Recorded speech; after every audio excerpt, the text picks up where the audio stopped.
পিসি আসছে। কোথায় কোথায়? আরে ওই তো কলতলায় পা ধুচ্ছে। আরে সর সর, চট জলদি কেক বিস্কুট চানাচুর চকলেট এগুলো সব লুকাতে হবে, সর সর সর। সব লুকিয়ে ফেলি। ও বাবা, এগুলো চকলেটটা ফ্রিজে ঢুকিয়ে দিই, না হলে খুব সমস্যা হবে।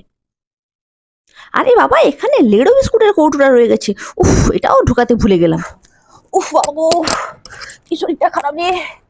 ও মা গো, ও বাবা গো, কি মাথা যন্ত্রণা, কি পায়ে যন্ত্রণা, কি হাতে যন্ত্রণা, আর পাচ্ছি না। উফ, কি বাবা গো, মরিলাম গো। আরে কোথায় গেল, কোথায় গেল, এখনো আসেনি, কোথায় গেল রে, কোথায় গেল, এখনো আসেনি। হ্যাঁ এই তো আসছে, এদিকেই আসছে। ওই দিকে আসছে। ও বাবু, আমার মাথাটা খুব যন্ত্রণা করছে রে। আজকে দুপুরে আমি রান্না করতে পারবো না। তুই একটু দুপুরে মুড়ি বাতাসা খেয়ে নিস, আর পারছি না রে। কি রে, কোথায় গেল, এদিকে আসছে। হ্যাঁ রে বাবু, তুই আজকে দুপুরে মুড়ি বাতাসা খেয়ে নিস। আজকে রান্না করতে পারবো না রে বাবু, তুই আজকে মুড়ি বাতাসা খেয়ে নিস। বৌদি, ও ও ঠাকুরজি, বৌদি। এসেছো? আমার শরীরটা খুব খারাপ।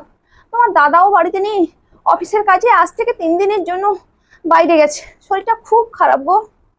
আবার কাজের মেয়েটাও আসেনি। দেখো, ঝাঁট দেওয়া হয়নি, বাসন মাজা হয়নি, রান্না বান্না করতে পারিনি, কাপড় কাচা হয়নি, কিচ্ছু কাজ হয়নি। তুমি এসেছো, ভালো হয়েছে ঠাকুরজি।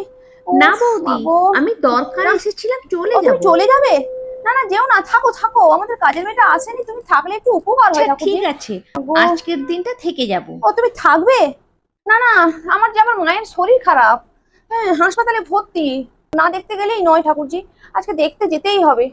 হুম, তুমি কিন্তু না খেয়ে যেও না। আমার যত শরীর খারাপ হোক, কষ্ট করে 1 গ্লাস শরবত আমি তোমাকে করে দেবো। তুমি বরং ওই শরবতটা খেয়ে যেও, একেবারে না খেয়েও যেও না ঠাকুরজি। তুমি কিন্তু পরে এসো ঠাকুরজি, কিছু মনে করো না। আমার মায়ের শরীরটা খারাপ বলে আমাকে বাপের বাড়ি যেতেই হবে। তুমি কিন্তু পরে এসো। না না ঠিক আছে, আসছি বৌদি। কি রে বাবু, চলে গেছে? চলে গেছে? উফ, বাপরে বাপ, কি ঝামেলা। একটু শান্তিতে মোবাইলও দেখা যাবে না। দে মোবাইলটা, দে দে দে দে। আর কেকগুলো কোথায়, দে, বসে বসে খাই। চল দুজনে মিলে খাবো।